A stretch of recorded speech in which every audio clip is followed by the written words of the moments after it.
चाहिँ के भनेदेखि उहाँहरूले खास गरी दुई प्रकारका उहाँका मागहरूलाई दुई प्रकारले वर्गीकरण गर्यो। त्यो वर्गीकरण कसरी भयो त भन्दाखेरि जुन मागहरू पुरा गर्नको लागि कानुनमा परिमार्जन आवश्यक पर्छ, कानुनमा संशोधन आवश्यक पर्छ, त्यो कानुनको परिमार्जनको विधिबाट या कानुनको निर्माणको विधिबाट जाने जो चाहिँ शिक्षा विद्यालय शिक्षा विधेयक अहिले संघीय संसदमा विचाराधीन छ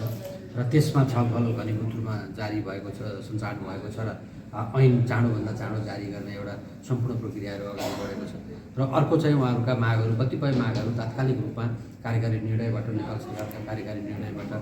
चाहिँ के भनेदेखि चाहिँ पुरा गर्न सकिने र आगामी वर्षदेखि तुरन्तै लागू गर्न सकिने खालका पनि केही मागहरू थिए। र यसरी दुईवटा प्याकेजमा उहाँका मागहरूलाई क्लस्टरिङ गरियो, वर्गीकरण गरियो र यो वर्गीकरणका आधारमा दुईवटा तरिकाबाट या विधिबाट, दुईवटा अप्रोचबाट के भनेदेखि उहाँहरूका मागहरू सम्बोधन गर्ने गरी छलफलहरू यहाँ रहे र विभिन्न विगत लामो समयदेखि छलफल संवाद हामी गर्दै थियौँ नेपाल शिक्षक महासङ्घका प्रतिनिधि साथीहरूसँग। र आज चाहिँ त्यो छलफललाई हामीले विसर्जन गर्ने गरी र आज उपरान्त अब आन्दोलनका पनि कार्यक्रमहरू विसर्जन गर्ने गरी चाहिँ के भनेदेखि आज छलफलको एउटा निष्कर्षमा त्यहाँ पुगिएको छ। तर अब यसलाई लागू गर्ने र कार्यान्वयन हुने भन्ने विषयमा चाहिँ अझै पनि नेपाल सरकार मन्त्री परिषदको निर्णय हुनुपर्छ। यिनी अहिलेका छलफलका निष्कर्षमध्ये कतिपय कार्यान्वयन हुनको लागि चाहिँ के भनेदेखि नेपाल सरकारबाट निर्णय हुनुपर्छ। त्यो निर्णयका लागि अब अहिले मन्त्री परिषदको बैठक पनि के भनेदेखि आज नै बस्ने भन्ने तालिका तय भएको हामीलाई जानकारी प्राप्त भएको छ। र त्यो मन्त्री परिषदको निर्णयबाट चाहिँ के भनेदेखि यहाँ शिक्षा मन्त्रालयबाट पेश भएका ती प्रस्तावहरूको बारेमा चाहिँ जुन प्रकारको निर्णय हुन्छ र त्यो निर्णय यदि हाम्रो प्रस्ताव अनुकूलको निर्णय भयो भने त्यो लागू हुने क्रममा जान्छ। र त्यसो भएपछि के भनेदेखि यो अहिले नेपाल शिक्षक महासङ्घको आन्दोलनको कार्यक्रम, पेसागत आन्दोलनको कार्यक्रम, यसमार्फत उहाँले राख्न भएका सम्पूर्ण प्रकारका मागहरूको सम्बोधन भइसक्नेछ भन्ने अवस्थामा हाम्रो एउटा निष्कर्ष रहेको छ। र त्यो निष्कर्षमा हामी सबै पक्ष, नेपाल सरकार पक्ष र सङ्घीय प्रतिनिधि सभा, सङ्घीय संसदको प्रतिनिधिज्यूहरू हुनुहुन्थ्यो र चाहिँ के भनेदेखि शिक्षक महासङ्घ सबै चाहिँ के भनेदेखि आजको निष्कर्षमा एक प्रकारले सन्तुष्ट रहनु भएको छ। र यसलाई हामी अझै पनि यो निष्कर्ष परिपक्व हुनको लागि नेपाल सरकारको निर्णय आवश्यक हुन्छ र त्यो निर्णय हामीले पर्खिराखेका छौँ। त्यो निर्णय बाहिर आइसकेपछि यो निष्कर्षले एउटा औपचारिकता प्राप्त गर्छ र यो एउटा कार्यान्वयनमा जाने, लागू हुने क्रममा पुग्छ। र हामी सबैले के भनेदेखि यो लामो समयसम्म जुन प्रकारको एउटा शिक्षकको आन्दोलनबाट जे जस्तो हामीमा एउटा चाहिँ के भन्छ दबाब सिर्जना भयो, अभिभावक, विद्यार्थी र सिङ्गो चाहिँ नेपाली समुदायमा, नेपाली जनतामा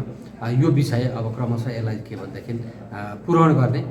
क्षतिपूर्तिको रूपमा यसलाई त्यो रूपमा नभए पनि विद्यालयमा गएर अब सम्पूर्ण कामहरू सुचारू गरेर विद्यालय शिक्षामा अब के भन्छ उच्च मनोबलसहित हाम्रो विद्यालयका शिक्षक कर्मचारी साथीहरू सरिक हुने, खट्ने, कार्यरत रहने र प्रभावकारी कार्य सम्पादन देखाउने एउटा परिवेश सिर्जना भएको छ। र अहिलेसम्म के भनेदेखि यो आन्दोलनले विद्यालय सञ्चालनमा परेको त्यो चाहिँ क्षति भन्नुहोस्, त्यो असुविधालाई पनि पूर्ति गर्ने गरी साथीहरूको त्यो उच्च मनोबल सहितको मोटिभेटेड पर्फर्मेन्सबाट भोलिका दिनहरूमा अत्यन्तै प्रभावकारी रूपमा पठन पाठन, शिक्षक सिकाइ कार्यक्रमहरू अगाडि बढ्ने र विद्यालय शिक्षाको, खास गरी सामुदायिक विद्यालय शिक्षा प्रणालीको चाहिँ के भनेदेखि सुधारको क्रममा एउटा नयाँ फड्को मार्ने हामी अपेक्षा पनि गर्छौँ। सर, त्यो मन्त्री परिषदले निर्णय गर्छ भने आधार के छ? मैले चाहे दुईवटा प्रश्न, एउटा चाहिँ कक्षा 12को परीक्षा उसो भए 21 गते सुरु हुने भयो र दोस्रो चाहिँ शिक्षक आन्दोलन भोलिदेखि पूर्ण रूपमा स्थगतको अवस्थामा जान्छ, सडकमा शिक्षकहरू देख्न पाइँदैन होइन त? हो, हाम्रो आजको निष्कर्ष भनेको के हो भनेदेखि हामीले अहिले सबै पक्षबाट एउटा तपाईँको साझा निष्कर्ष आएको भनेको अब के भनेदेखि आन्दोलन लगायतका कार्यक्रमहरू पनि तपाईँको स्थगित भएर जाने र चाहिँ के भनेदेखि नेपाल सरकारबाट या प्रतिनिधि सभाबाट या सङ्घीय संसदबाट या चाहिँ के भनेदेखि हाम्रो के अरे विधायकीबाट जे जस्ता कामहरू कानुन निर्माणका लागि गर्नुपर्ने ती कामहरूलाई पनि निरन्तरता दिने भन्ने ढङ्गले र समग्रतामा के भनेदेखि शिक्षा ऐन जारी गर्नको लागि चाँडै नै छिटो छरितो रूपमा जारी गर्नको लागि एउटा सिङ्गो पर्यावरण चाहिँ के भने वातावरण सिर्जना भयो भन्ने सुनिश्चितता, आश्वस्तता सहित यी सबै कार्यक्रमहरू तपाईँको के भने चाहिँ